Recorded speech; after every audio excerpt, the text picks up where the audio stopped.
Bonjour à toutes et à tous et bienvenue dans Smart Tech, le rendez-vous des nouvelles technologies de Bismart. Au sommaire de cette émission, formation au numérique, le temps presse. En France, le nombre d'offres d'emploi dans les métiers du numérique a augmenté de 66% en 4 ans, selon l'OCDE. Un boom de l'offre des entreprises, malheureusement pas toujours en adéquation avec l'offre de formation. La Grande École du numérique lance son observatoire pour rapprocher davantage ces deux mondes. Également dans cette émission, comme tous les jeudis, c'est le débrief de l'actualité tech de la semaine. Nous reviendrons avec nos deux experts sur l'intelligence artificielle dont tout le monde parle en ce moment, ChatGPT. Cette fois, c'est Google qui contre-attaque avec Bard, son propre robot conversationnel. Nous reviendrons également sur la solution proposée par le gouvernement pour limiter l'accès des mineurs aux sites pornographiques. Et puis aujourd'hui, le rendez-vous est consacré à l'initiative d'Albert School. Les jeunes ont du talent. C'est le constat qu'a fait cette école dédiée au business et à la data. Elle lance les trophées des lycéens, un concours qui veut mettre en lumière les projets tech les plus innovants pensés par les jeunes de 14 à 18 ans. Ce sera en fin d'émission. Mais tout de suite, place à l'interview du jour.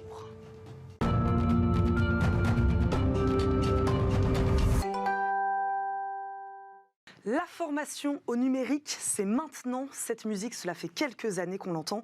Pourtant, dans les faits, ce n'est pas encore ça. Les besoins de recrutement dans le secteur sont toujours aussi importants. Et les entreprises, elles, sont en peine de candidats, faute de profils formés. La Grande École du numérique lance son observatoire pour lutter contre cette inadéquation entre offres et demandes. On en parle aujourd'hui avec Samia Gozlan, directrice générale de la Grande École du numérique. Bonjour. Bonjour. Merci beaucoup de nous accompagner aujourd'hui dans Smart Tech. L'ambition de former davantage de candidats au numérique, elle ne date pas d'hier, Samia Gozlan. Comment expliquez-vous aujourd'hui encore ce décalage entre donc les besoins des entreprises, c'est ce que je disais, et ce manque de candidats ? Alors, ça date effectivement, depuis qu'on parle de transition digitale en 2015, on n'arrêtait pas de recenser les besoins de compétences des entreprises. On notait qu'il y avait un gap important. Déjà, on parlait de 50 000 postes en 2015 avec une projection à 220 000. On y est. Et ce gap a plusieurs raisons. Une des raisons principales, c'est le fait que cette offre de formation, elle se construit par des opérateurs qui sont classiques, à savoir l'enseignement supérieur, l'offre de formation continue, avec les OPCO. Et l'émergence de métiers nouveaux fait qu'il y a un petit décalage. En fait, cette offre de formation reste à la traîne. Le temps de concevoir des parcours, le temps de pouvoir les mettre en œuvre, le temps d'aller chercher les apprenants, le temps de les former, on va dire le besoin des compétences, il est là et il n'est pas comblé. Mais est-ce que les actifs, eux, ont envie de se former au numérique ? Bien sûr. Oui. Et il y a cette notion de ce qu'on appelle en anglais upskilling ou reskilling, c'est la montée de compétences. Et là, les entreprises jouent un rôle très important. D'ailleurs, elles deviennent un acteur de la formation, puisqu'elles ont leur propre académie, leur propre parcours pour pouvoir former leurs salariés et pour pouvoir éventuellement monter leurs compétences techniques pour faire face à la demande. On serait plutôt sur des grandes structures, là j'imagine, celles qui participent activement à la formation au numérique. Oui, effectivement, il y a des grands noms, des IT schools, de grandes entreprises, que ce soit dans le secteur bancaire, comme la Société Générale, ou ça soit Microsoft avec l'école d'IA avec Simplon. Mais les besoins sont partout, Samia Gozlan, dans les PME également. Oui, alors par contre, effectivement, les besoins sont partout en France, dans toutes les régions, et bien sûr une concentration en Île-de-France qui concentre à la fois l'offre de formation, plus de 40%, et les besoins de compétences, 40% des besoins de compétences et 25% d'offres de formation. Donc, mais les besoins sont partout. Comment vous qualifieriez l'offre de formation aujourd'hui en France ? Alors, elle est qualitative. Ouais. On a recensé, nous, avec notre moteur de recherche, plus de 14 000 formations au métier du numérique. Ces formations, on les a cartographiées selon 6 grandes catégories de métiers. On a travaillé avec l'écosystème, avec une approche, on va dire, co-constructive. Cette offre, elle est qualitative et ce qui semble émerger de plus en plus, c'est que pour certains métiers, on a besoin à la fois de compétences vraiment avérées, des bac plus 5 avec l'expérience, mais sur d'autres métiers, il est encore possible de trouver un bon poste, de bien progresser dans sa carrière avec plutôt un bac plus 3 qu'un bac plus 2 il y a quelques années. Alors, les métiers qui émergent le plus, c'est tout ce qui concerne le cloud, le télécom, la sécurité. Après, gestion... Ceux qui émergent ou ceux qui sont le plus plus recherchés aujourd'hui? Alors, je vais être plus précise. Vous avez raison. En termes d'offres d'emploi, à égalité, on a effectivement les métiers de la cybersécurité, du cloud et de télécom et la gestion de projet. Un espèce de chef de projet digital qui peut tout faire. Et puis, la question de cybersécurité est liée aussi au fait qu'avec la crise sanitaire, les personnes travaillent de chez eux, donc les entreprises ont besoin de sécuriser les connexions entre le salarié et son entreprise. Donc tout ça, vraiment, c'est les deux offres d'emploi qui émergent, qui sont là ou qui ne sont pas comblées. Après, on a tout ce qui est développement, et puis tout ce qui est data, IA, et bientôt, à la fin, tout ce qui est plutôt infographisme, vidéo et design. On va parler de cet observatoire. À quoi sert-il, donc lancé par la Grande École du Numérique? À quoi sert-il? En fait, depuis longtemps, en tout cas en 2020, on a créé les observatoires régionaux pour identifier l'offre de formation numérique dans les régions, partout. On regarde un écosystème numérique, l'écosystème des startups, l'écosystème des entreprises qui sont dans les régions. Et petit à petit, on s'est rendu compte qu'il fallait aller... Du recensement, finalement. On observe ce qui se passe. On a fait des fiches, on a fait des analyses. Aujourd'hui, avec l'Observatoire national, à la fois de l'offre de formation et des besoins de compétences, on est sur un autre niveau. D'abord, on a recensé toute l'offre de formation, 14 000 formations, dans une logique data-driving, en travaillant avec les acteurs de l'écosystème, l'ONICEP, le CARIFOREF et mon compte CPF, qu'on a cartographié, je viens de l'expliquer. Et là, il fallait aller un cran plus loin, c'est-à-dire trouver les offres d'emploi. Au début, on les recensait à partir des job boards. On a trouvé une jolie start-up qui s'appelle Trouve ta voie, qui recense tous ces offres d'emploi et qui permet donc dans une carte de France interactive à la fois de recenser l'offre d'emploi et l'offre de formation. Et là, on va voir les trous dans la raquette quelque part. C'est-à-dire, dans chaque région, on va avoir à la fois ce qu'il y a comme offre d'emploi, ce qu'il y a comme offre de formation, les métiers qui sont le plus recherchés, les offres de formation qui sont le plus présentes, et puis peut-être à ce moment-là, être dans une logique de proactif et permettre aux acteurs de l'écosystème de pouvoir mener une vraie politique de mise en place, de mise en œuvre, anticipant les besoins des entreprises en termes de formation. Vous parlez des acteurs de l'écosystème, ça veut dire à qui s'adresse cet observatoire, les résultats de cet observatoire? Aux apprenants aussi, puisque pour leur donner envie, oui, tout à fait. On travaille sur l'attractivité. Mais également aux entreprises et aux organismes de formation? Notre observatoire s'adresse particulièrement à ceux qui mettent en œuvre ces formations. Vous l'avez dit vous-même, il y a un décalage entre l'offre de formation et les besoins de compétences. Donc pour anticiper une politique publique, parce que beaucoup de formations, c'est vraiment de la politique publique, c'est pour anticiper les besoins, on va dire le développement des offres de formation par les organismes de formation qui peuvent être du secteur privé ou par les offres de formation mises en place par les entreprises. Donc on leur donne à voir, c'est à eux. Et puis dans quelques mois, on va avoir un indice de tension. Cet indice de tension va pouvoir permettre justement de voir pas à l'échelle d'un métier ou à l'échelle d'une région comment évolue les métiers, comment évolue l'offre de formation, comment évoluent les besoins de compétences. Et ça, ça va nous permettre de piloter cette offre de formation, ces besoins de compétences. Et ça, c'est un travail quotidien pour mettre à jour toutes ces informations. Oui, mais on est vraiment dans, on va dire, de l'intelligence artificielle. Donc, on travaille avec des 3 startups, je me permets de les citer, MindMatcher,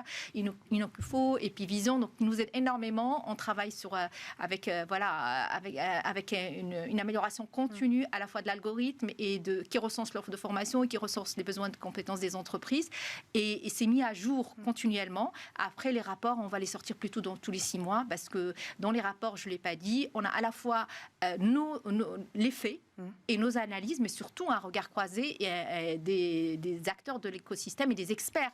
Il y a une 30aine d'experts dans le rapport qui a été publié le 31 janvier qui s'expriment sur ce que je viens de dire, qui donnent leur avis, leurs sentiments. Ça vient des grands groupes, des DRH, à des organismes de formation, à des acteurs de politique publique de formation, etc. L'offre de formation, elle est suffisante aujourd'hui? Ben non. Elle n'est pas suffisante. Elle n'est pas suffisante selon les métiers et selon les régions. Et là, on est dans un pays qui est très centralisé, donc on se retrouve avec des formations, avec qui va avancer en premier. Et donc cet observatoire, il peut également servir donc aux politiques publiques? Absolument. Voilà. Qui va avancer le premier? Est-ce qu'on met en place la formation pour que les entreprises s'installent? Parce que les entreprises veulent s'installer, mais n'ont pas de talent. Donc, un petit peu, à un moment ou à un autre, il faut que quelqu'un prenne le risque. Ils disent, OK, dans cette région, il manque des ingénieurs système. On va se mettre en ordre de marche et créer l'offre de formation qui est nécessaire. Et les entreprises disent, on va s'installer, on va recruter ces personnes. J'aimerais qu'on revienne sur ce que vous disiez tout à l'heure, sur cet enjeu d'adaptation aux mutations profondes et rapides du secteur de la tech, du numérique, de l'informatique. Voilà, que la formation donc, ne saurait suivre, en tout cas assez vite. Comment on répond à ça ? Si on n'y répond pas aujourd'hui, comment on y répond demain ? Je vais me permettre de dire comment la Grande École du Numérique a essayé de répondre. Comment on a essayé de répondre depuis 6 ans? On a essayé de répondre en structurant un réseau de formation numérique. C'est vrai qu'on était plutôt dans une logique inclusive et c'est important de le garder, on le garde. C'est-à-dire qu'on a fait émerger, en fait, on a aidé à l'émergence et au développement de tout ce qui était Coding School depuis 2013-2014. 42 a existé sans nous, mais 42 fait partie de notre réseau. Simplon existait avant nous, mais Simplon fait partie du réseau. C'est une des raisons pour laquelle la Grande École du Numérique a été créée. Structurer un réseau de formation numérique inclusif, rapide, capable de réagir rapidement, d'être proactif, d'anticiper les besoins, de mettre en place des formations courtes mais qualitatives en travaillant avec les entreprises pour créer cette offre de formation. Et maintenant, avec l'apprentissage, on se retrouve avec un modèle qui est plutôt vertueux, c'est-à-dire qu'on a des bootcamps ou des formations intensives pour, on va dire, de 4 à 6 mois, voire 9 mois. 9 mois, et après on va en apprentissage au sein des entreprises et après on les recrute. Et ça vraiment c'est quelque chose qui marche plutôt vraiment très très bien et on va le voir si vous m'invitez dans le rapport d'impact qui va sortir au mois d'avril-mai, on voit que par exemple l'offre de formation, en tout cas au sein de notre réseau, la durée a augmenté. On était à 9 mois, maintenant on est à 13 mois. La période de professionnalisation elle était à 2-3 mois, là maintenant elle est à 6 mois. Donc on est vraiment dans cette logique de travailler avec les entreprises, d'être réactif, de créer l'offre de formation qu'il faut et de faire en sorte qu'il y ait une partie d'apprentissage intense grâce à l'organisme de formation et puis une partie qui se fait au sein de l'entreprise. Tous ces acteurs sont proactifs, on terminera là-dessus. Voilà, je ne sais pas, une petite note d'espoir. Oui, oui, je pense que tout le monde est conscient. Ça, c'est clair. Tout le monde est conscient. Tous les experts avec qui on a discuté sont conscients de ce problème. Tout le monde essaie de trouver une solution. Et alors maintenant, voilà, c'est la France. Il faut avancer. Merci beaucoup Samia Ghozlan d'avoir répondu à nos questions. Je rappelle, vous êtes la directrice générale de la Grande École du Numérique. Merci de nous avoir présenté cet observatoire, d'avoir parlé de ce sujet important de la formation au numérique. Tout de suite, c'est le débrief de l'actu au programme ChatGPT. C'est ce que je disais, la protection numérique des mineurs et Twitter qui rend payant ses certifications. Pour traiter de l'actu de la semaine, nos 2 experts aujourd'hui sont Alain Staron, on le connaît bien évidemment dans Smartech, président et cofondateur d'Artifil. Bonjour Alain. Bonjour Eva. Merci beaucoup de nous accompagner encore aujourd'hui. Marie-Christine Levet nous accompagne également, cofondatrice d'Edu Capital. Bonjour. Bonjour. On vous connaît bien aussi d'ailleurs dans Smartech. Plusieurs sujets ont retenu notre attention. D'abord, sans surprise, on ne parle plus que de lui, ChatGPT, cet agent conversationnel qui repose sur l'intelligence artificielle. Le ministre délégué chargé de la transition numérique et des télécommunications, Jean-Noël Barrot, a annoncé il y a quelques jours qu'il allait saisir le Comité national pilote pour l'éthique du numérique pour, je cite, éclairer nos décisions à venir. Il parle d'une innovation pleine de promesses qui présente néanmoins des risques et soulève des questions démocratique.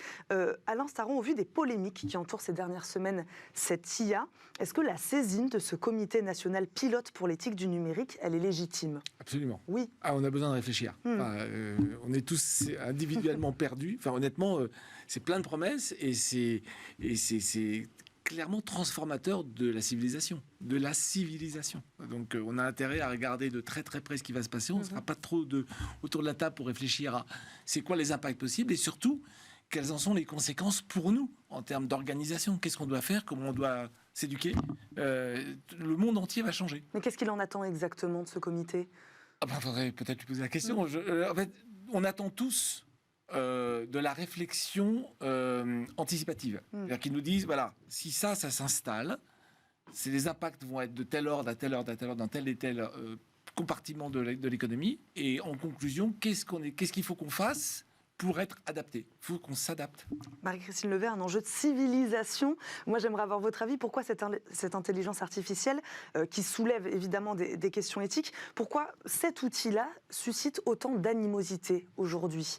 Parce qu'il est très nouveau, il est très transformateur, il est très nouveau, il donne la voix à plein de promesses, mais aussi plein de dérives. Et on l'a vu avec les dérives qui se passent aujourd'hui sur Twitter, les dérives peuvent arriver très vite. Et donc, je pense que c'est vraiment important de fixer un cadre et de fixer des garde-fous sur quelque chose qui va vraiment transformer profondément la manière dont on a de l'information. C'est aussi transformateur que l'a été le moteur de recherche il y a 20 ans au début d'Internet. Et d'ailleurs, c'est pour ça que les très grands de la recherche sur Internet s'emparent de ce projet. Ils vont l'intégrer dans le moteur de recherche. On va en parler évidemment, mais de quoi faut-il se méfier ici et pourquoi, Marie-Christine Levet ?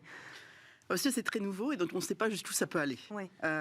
Donc typiquement, alors vous savez, on en parle dans l'éducation. Le chat GPT est devenu le cheat GPT. Voilà. Est-ce que les élèves vont s'emparer de l'outil pour ne plus réfléchir et recracher ce que chat GPT leur aura donné? Alors bon, moi je suis quand même plutôt confiante sur le fait que l'intelligence humaine est devant l'intelligence artificielle. Et d'ailleurs, pour l'instant, on a fait pas mal de tests, des professeurs ont fait pas mal de tests avec des devoirs faits par ChatGPT et en général, il donnait 9-10 parce qu'effectivement, il y avait une réponse au quoi, qui, mais il n'y avait pas de réponse encore au comment et pourquoi. Et on n'avait pas encore tout ce qui est l'esprit critique. Voilà pourquoi j'analyse un sujet, comment je lis deux sujets entre eux. Voilà, tout ça n'était pas encore là et on voyait que c'était quand même une machine, mais une machine qui le faisait bien, sans aucune faute, etc. Après, cette machine, elle est intelligente, elle apprend. Et donc, une fois qu'elle aura appris à mieux faire, à faire ce pourquoi et ce comment, c'est clair que ça peut vraiment révolutionner les choses. Pour l'instant, aujourd'hui, on est resté quand même dans le fait que l'esprit critique est fort et c'est ce à quoi l'école et l'éducation doivent amener les élèves à réfléchir, c'est à développer cet esprit critique. Alain Staron. ChatGPT apporte pour la première fois de la confusion. Jusqu'à présent, même les moteurs de recherche, donc on ne sait pas forcément comment fonctionne l'algorithme, mais on sait appréhender les résultats. C'est une liste. Alors, on marque sponsorisé quand c'est sponsorisé, donc on se doute bien qu'il y a du sponsor, c'est pas toujours marqué, mais voilà, c'est une liste. Donc, nous jouons avec la liste. Pour la première fois, on n'a plus une liste. On a une conversation de quelqu'un qui pourrait être un humain. Et donc, les règles sous-jacentes ont totalement disparu. Ce qui pose un paquet de questions. Autant dans une liste sponsorisée, en haut, j'ai les sponsors, dans un texte, ils apparaissent comment, les sponsors ? Parce que si je suis très, très malin, je ne vais pas les mettre au début. Je vais les mettre en conclusion d'un texte comme une évidence. Et là, on rentre dans vraiment l'intuition humaine, enfin le langage humain, la communication humaine, dans laquelle il n'y a pas de règles. Enfin, les règles, elles sont des générations et des générations d'apprentissage. Et ChatGPT ne fait que copier. Mais copier en utilisant les bonnes ficelles pour pouvoir pousser des messages qu'on sera incapable d'évaluer. On verra jusqu'où cette machine va devenir intelligente, de plus en plus intelligente, grossir. Sur ce même sujet, cela fait la une cette semaine aussi. En réponse donc au succès du robot conversationnel d'OpenAI, Google lance sa propre version du logiciel. La multinationale prévoit de l'intégrer dans son moteur de recherche, baptisé Bard. L'outil sera capable, comme ChatGPT, de répondre à des questions en produisant du texte imitant la syntaxe donc humaine. Marie-Christine Levet, est-ce qu'on peut se poser la question du timing de ce lancement ? Est-ce qu'il est pertinent de dévoiler cet outil alors qu'on ne parle en ce moment que de ChatGPT ? Non, mais il n'est pas étonnant. C'est normal que tous les grands acteurs des GAFAM vont rivaliser sur ce sujet. Et à la limite, c'est pas plus mal. Comme ça, au moins, on aura tous les millions. Parce que c'est là qu'on a quand même les meilleurs ingénieurs et les meilleurs développeurs. C'est dans ces grands GAFAM. Et autant que tous mettre leur intelligence collective à développer des solutions concurrentes et des solutions qui vont se rivaliser à coût de milliards et de milliards de dollars. Donc, c'est absolument pas étonnant. Et comme on le disait auparavant, c'est normal à la limite que toutes les firmes des moteurs de recherche s'emparent de ce sujet, parce que ça va vraiment être aussi révolutionnaire que le moteur de recherche, et ça va, je pense, totalement être intégré dans le moteur de recherche. Donc c'est tout à fait normal que Google s'empare du sujet. Il suffit d'aller aujourd'hui, vous sortez de l'émission, vous tapez Bing, et on vous demande, posez-moi votre question. Aujourd'hui. Et ça ringardise d'un coup je tape une série de mots-clés en attendant d'un coup. C'est binaire. Alors, très bien que la technologie s'en empare et que tous les scientifiques, les ingénieurs du monde entier se disent « Ok, je vais faire la même chose ». Maintenant, la disruption, parce qu'on parle bien de ça, ce n'est pas que une histoire de technologie. C'est aussi une histoire de modèle économique qu'on met derrière. Et je reviens sur ce que je disais tout à l'heure. C'est quoi le modèle économique derrière un agent conversationnel ? Autant la publicité sur un moteur de recherche, c'est facile, c'est qui vient des délices. Je fais quoi ? du côté agent conversationnel, sachant qu'une publicité, ça doit être encadré. Parce que la publicité, par essence, hein, on pousse de l'info, on essaie plus ou moins de manipuler les gens, donc il faut vraiment encadrer. Et ça, c'est du ressort des autorités réglementatives. Donc sur l'intérêt pour Google de, l'intérêt de sur cet Google, outil. vous tapez Google, vous tapez Bing, vous allez sur Bing maintenant. Alors, la bonne nouvelle, c'est que Bing est très peu utilisé, donc tout le monde reste sur Google. Donc, mais Google a intérêt à anticiper en disant moi aussi, je vais avoir dans ma barre de recherche, taper votre question en langage naturel. C'est juste un no-brainer. Ils sont obligés d'aller là, sinon ils sont ringardisés. Alors, ils ont l'avantage de la part de marché, hein, donc tout le monde ne va pas sur Bing aujourd'hui, mais on peut quand même faire confiance à Microsoft, qui a quand même un peu d'argent, et qui a un moteur de recherche, pour chercher à le pousser aussi. Qui a intégré ChatGPT d'ailleurs, Microsoft. Parce que OpenAI, ils sont actionnaires, donc c'est dans Bing, c'est aujourd'hui dans Bing. Marie-Christine Levet, cette lutte donc entre ces géants, elle ne fait que commencer. D'ailleurs, on n'a pas parlé de Meta, hein, d'Apple. Où sont-ils? Voilà. Est-ce que cette guerre entre les géants sur cette question de l'IA ne fait que commencer? Elle ne fait que commencer, c'est clair. Il y aura de plus en plus d'argent et de plus en plus d'investissements dans ce domaine. Mais ce qui est fondamental aussi, et dont on n'a pas parlé, c'est que c'est vrai que par rapport au moteur de recherche, on connaissait les sources. Le moteur de recherche nous répondait et nous disait, voilà, telle information, elle vient de telle université, elle vient de telle... Là, on ne connaît plus les sources. Et donc, ça pose des problèmes éthiques très importants. C'est qui sont les sources derrière ce que ChatGPT va nous donner. Et voilà. Et c'est là qu'il peut y avoir énormément de dérives, si on ne connaît plus les sources, et de transformation même de l'histoire, et de se dire d'où va venir, est-ce qu'on va avoir une conception très américaine, par exemple, des choses, etc. Et c'est là vraiment que le gros sujet d'éthique apparaît. Typiquement, ils peuvent recombiner. Un agent conversationnel peut recombiner des données sources, alors qu'un moteur de recherche, on ne les recombine pas, il les liste. Et là, c'est la porte ouverte. C'est-à-dire, comment fait-on pour savoir, ce que dit Marie-Christine, comment fait-on pour savoir comment ça a été recombiné? Nous passons maintenant à la deuxième actualité de la semaine. Nous parlons, je le disais, des sites réservés aux adultes qui seraient prochainement interdits aux mineurs. L'accès aux sites pornographiques en France nécessitera bientôt l'installation d'une application afin de prouver sa majorité. Le gouvernement souhaite imposer ce dispositif dès le mois de septembre pour empêcher les enfants d'accéder donc au contenu adulte. Alain Staron, est-ce que vous avez un peu étudié le sujet? En quoi elle consiste exactement, cette application, pour prouver sa majorité? Ce que je comprends, c'est c'est d'utiliser des données personnelles dont on dispose quelque part. Il y a plusieurs sources de données personnelles, et d'émettre un code barre, un QR code unitaire qui permet de valider le fait que ce QR code unitaire, porté par quelqu'un, traduit le fait que ce quelqu'un a plus de 18 ans. C'est ça le principe. Ils ne sont pas encore arrêtés sur la technologie dans le détail, comment ça fonctionne, mais c'est ça le principe. Qui l'a élaboré, cet outil? Je ne sais pas vraiment. Je pense que c'est d'abord une initiative du gouvernement. Hein. Je veux enfin faire quelque chose de sérieux sur ce sujet. Et honnêtement, il n'y a pas tellement d'autres solutions. Après, toutes les difficultés qu'il va y avoir, c'est où est-ce que je vais trouver les datas qui me permettent de caractériser l'âge de quelqu'un quand c'est un mineur. Parce que déjà on a du mal, et c'est normal, avec un adulte, avec un mineur, les données, normalement, elles sont très, très protégées. Vous parlez de dispositifs sérieux. Les spécialistes disent, eux, justement, que cette solution sera facilement contournable grâce à un VPN. Pourquoi c'est encore difficile aujourd'hui de croire en l'efficacité de cette solution, Marie-Christine Levet? Est-ce qu'on y croit cette fois? On aimerait y croire, parce que c'est vrai que le fléau de la pornographie sur les mineurs est terrible. Aujourd'hui, il y a quand même 20 millions d'utilisateurs de sites pornographiques en France, dont 12% de mineurs. C'est-à-dire qu'il y a plus de 2 millions de jeunes qui utilisent régulièrement des sites pornographiques, et 2 tiers ont moins de 15 ans. Donc c'est clair que c'est un énorme fléau. En tant que mère de 2 garçons, en tant que femme, c'est terrible. Ça donne une image très dégradante de la femme. Ça brouille l'imaginaire des jeunes sur leur sexualité et sur leur corps. Et donc il faut trouver des solutions. Après, ces solutions, elles vont être très difficile à implanter, parce que moi, je ne veux pas faire vieux dinosaure du web, mais au début d'Internet, dans les années 2000, il y avait eu une volonté aussi de réguler l'Internet et de faire des lois pour empêcher l'accès à des sites avec des contenus illicites. Alors c'était à la fois de la pornographie, mais aussi du contenu négationniste, raciste. Et à chaque fois qu'on essayait de mettre des garde-fous, les sites changeaient d'adresse. Et donc voilà, on a en face de nous des gens très très malins. Donc voilà, donc espérons qu'on trouve des solutions, mais voilà, les solutions jusqu'à maintenant, elles ont souvent été contournées, d'où le fait, on en parlait au début, de former le plus possible de personnes à tous ces sujets de cybersécurité qui sont essentiels pour à un moment donné ne plus avoir de contournement. Après, ils se donnent l'autorisation dans la loi, d'interdire carrément des sites qui ne respecteraient pas cette règle. Donc, alors après, est-ce qu'on peut interdire des sites internet? Voilà, le VPN permet évidemment de tout contourner. Marine-Christine Levet, donc selon vous, la solution elle viendra donc de la pédagogie, de l'éducation. C'est vrai qu'en parallèle, le gouvernement a lancé hier une campagne de sensibilisation et de promotion du site Je protège mon enfant. Le pitch, si chaque parent a le réflexe d'apprendre à ses enfants à nager, à regarder avant de traverser, le même niveau de vigilance s'impose face aux écrans.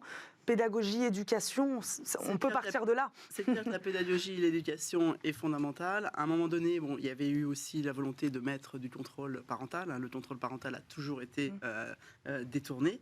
Donc les applications sont souvent détournées. Et à un moment donné, je me rappelle très bien, il y avait, quand je dirigeais un fournisseur d'ICT, il y avait aussi la logique de dire que tous les fournisseurs d'ICT allaient proposer un contrôle parental gratuit aux parents, mais les parents ne les installaient pas parce qu'ils ne voulaient pas les avoir pour eux-mêmes. Donc à un moment donné, c'est aussi une question de responsabilité collective de tous sur ces sujets. Mais voilà, je pense qu'effectivement, si on arrive à trouver quelque chose qui peut juger de l'âge pour pouvoir permettre de rentrer ou pas dans un site, ça sera bien. Mais voilà, compliqué à ne pas contourner, détourner. Et malheureusement, la loi ne fait pas tout. C'est vrai que, comme le dit Marie-Christine Levet, c'est pas la première fois que le gouvernement s'attaque à ce problème de l'accès des mineurs au contenu pornographique. Pourquoi c'est si difficile à encadrer, à contrôler? Parce que déjà, ces sites-là sont pas domiciliés en France pour la plupart, à l'instant. Et en fait, on est toujours contre-mesure, contre-contre-mesure, contre-contre-contre-mesure. Et donc, en fait, il y a des intérêts à augmenter l'audience, quelle que soit l'audience derrière, donc ce qui est condamnable en soi, mais l'extraterritorialité ne s'applique pas en Europe. On n'a pas encore de loi extraterritoriale au contraire des US, donc on est incapable de réagir. Enfin, il faut appeler un chat, sauf à fermer. Et le VPN permet de contourner. Donc, honnêtement, je ne sais pas. Bon, résultat, on y croit ou pas à cette application? En fait, moi, j'ai envie de dire que si on avait du biométrique infalsifiable, on commence à avoir du biométrique infalsifiable, puisqu'on paye avec sa tête, et qu'on sache mettre un âge sur une tête, on devrait se rapprocher d'une solution qui aura un sens.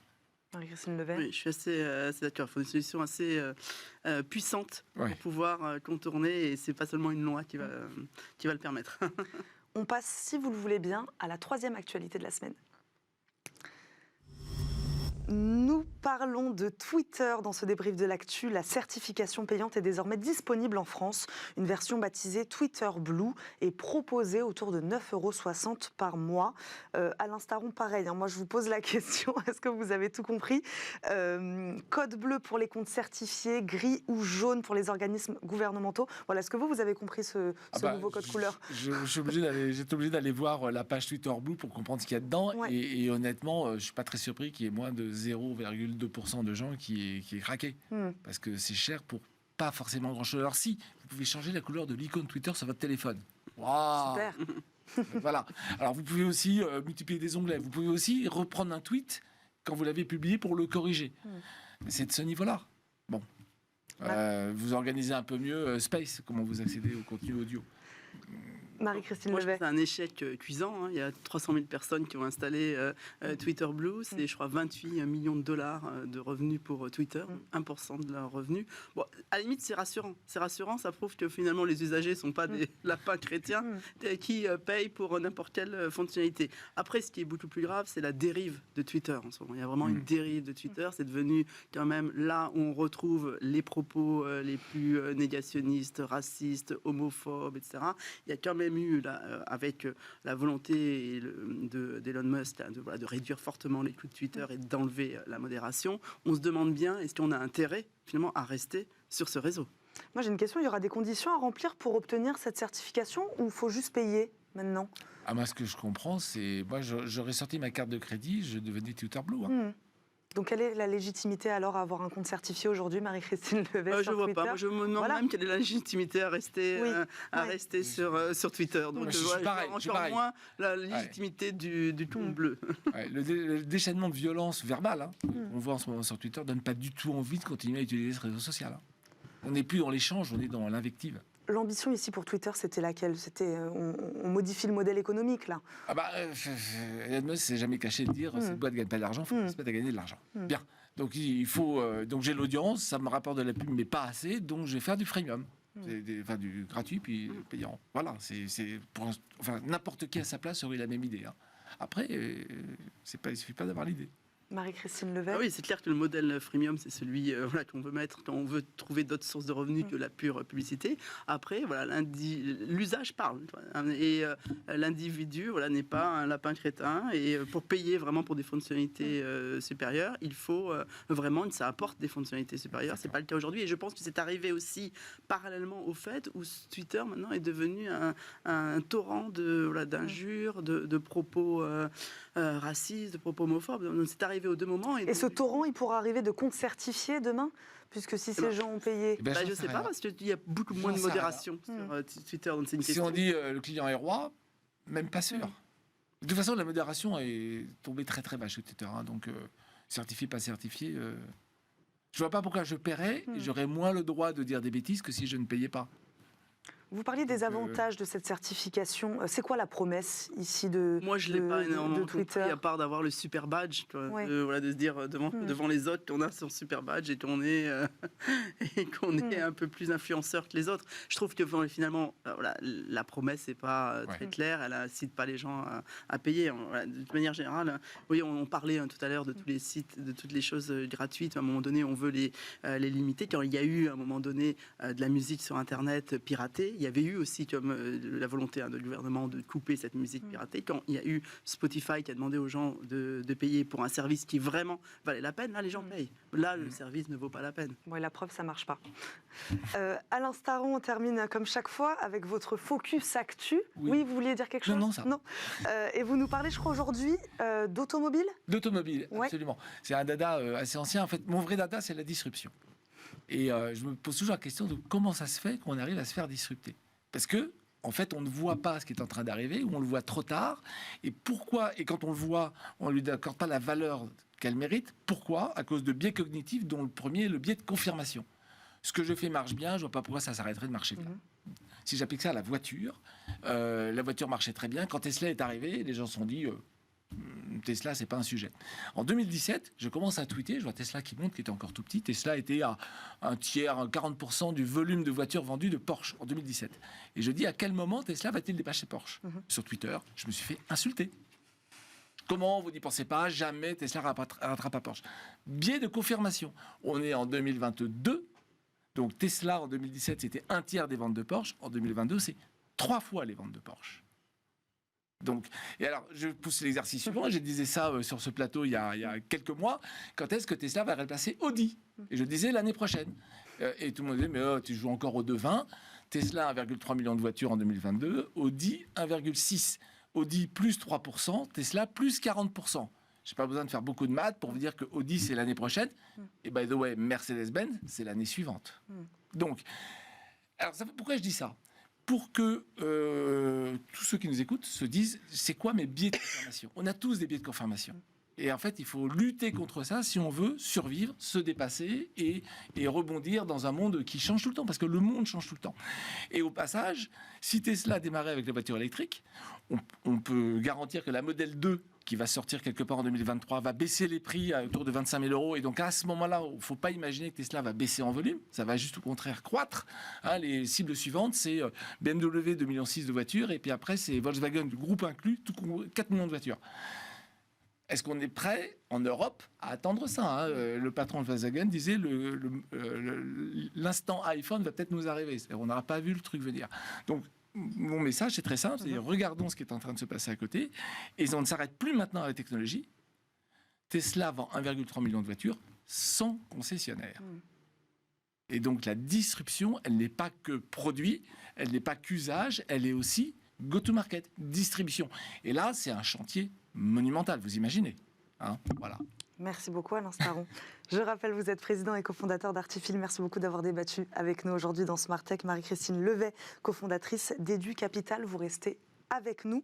On marque une courte pause et on se retrouve tout de suite pour le rendez-vous du week-end. Nous parlerons du potentiel des jeunes générations dans le domaine de l'innovation technologique. À tout de suite.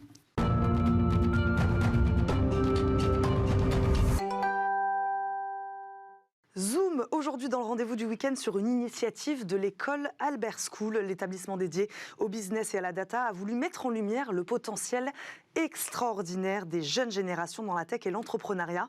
Ce programme, c'est le trophée des lycéens. Nous en parlons aujourd'hui avec Mathieu Hurtel, cofondateur d'Albert School. Bonjour. Bonjour. Bienvenue dans Smart Tech, merci beaucoup de nous accompagner. Vous êtes un établissement donc, de l'enseignement supérieur. Comment est née cette envie de s'engager auprès des lycéens ?